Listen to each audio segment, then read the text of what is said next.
Então, os métodos mais comuns é o corte, mas pode ser corte, queimar, beliscar, arrancar cabelos.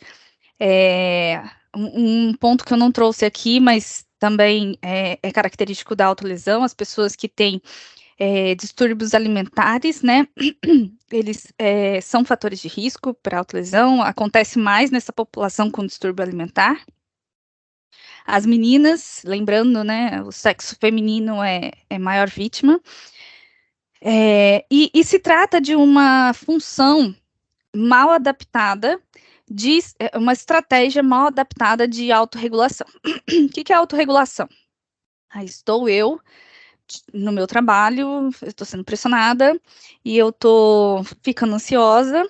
Eu tenho uma estratégia de autorregulação que eu vou respirar, não estou falando exatamente de mim, tá? Estou dando um exemplo aleatório. Eu vou respirar 3 vezes, eu vou colocar um mantra, eu vou ouvir uma musiquinha, eu vou dar uma volta, eu vou descer, eu vou comer um lanche, vou tomar um suco, né? Vou ao banheiro, vou lavar o rosto, volto.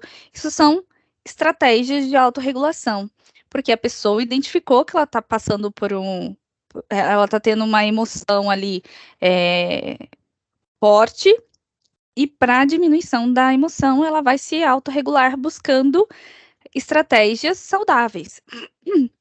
Logo, a autolesão é uma dessas estratégias, porém, uma estratégia mal adaptada, ou seja, uma estratégia negativa.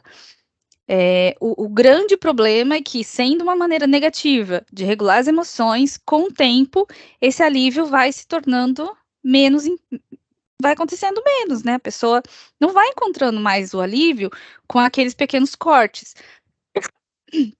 Então, nesse momento, pode acontecer que ela busque por formas de autolesão maiores, né? Existem casos até de automutilação, né? A palavra automutilação não deve ser utilizada, só lembrando vocês, porque a palavra automutilação se refere a outra coisa, aqueles cortes na pele é autolesão. E esses episódios, em geral, acontecem nos ambientes onde as crianças passam mais tempo, ou nos ambientes em que elas, né, são mais expostas ao estresse. Na maioria dos casos, as pesquisas apontam que em casa e na escola são os ambientes em que mais acontece. O efeito de contágio é real.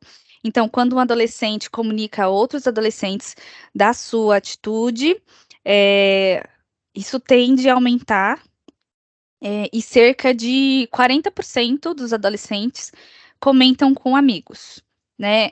Mas, se eu não me engano, 15% comentam com os namorados, que logo, né, geralmente são da mesma faixa etária. Então, assim, isso acaba se alastrando, né? Então, teve algumas pessoas que relataram casos na sala de aula.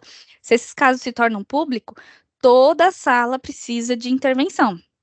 Toda a sala precisa ser observada. Não é um cuidado pontual naquele único adolescente. Tá? Comportamento suicida é a mesma coisa. Né? Se você tem uma tentativa de suicídio, um ambiente, se você tem uma morte por suicídio, todas as pessoas impactadas precisam ser tratadas, tá? Aí agora, só falando aqui do ciclo para vocês, como que o ciclo se inicia, né? Ele se inicia com a dificuldade de você lidar com as emoções, ele segue para um ponto em que a autolesão acontece, ele recebe a sensação de alívio, bem-estar que ele buscava, ele tem o aumento da tensão, esse aumento da tensão muitas vezes acontece por um processo de vergonha, que vem depois da autolesão. Logo que ele passa por esse aumento da tensão emocional, ele volta para o estado em que ele não tem condições de lidar com as emoções, tá? Só trazendo um conhecimento aqui de neurologia, existem partes importantes do cérebro adolescente que só se desenvolvem por volta dos 20 anos, só concluem o desenvolvimento por volta dos 20 anos. E é justamente a parte do cérebro que é responsável pela separação entre o que é certo e o que é errado, o julgamento, né? E também o processo de decisão, de tomada de decisão.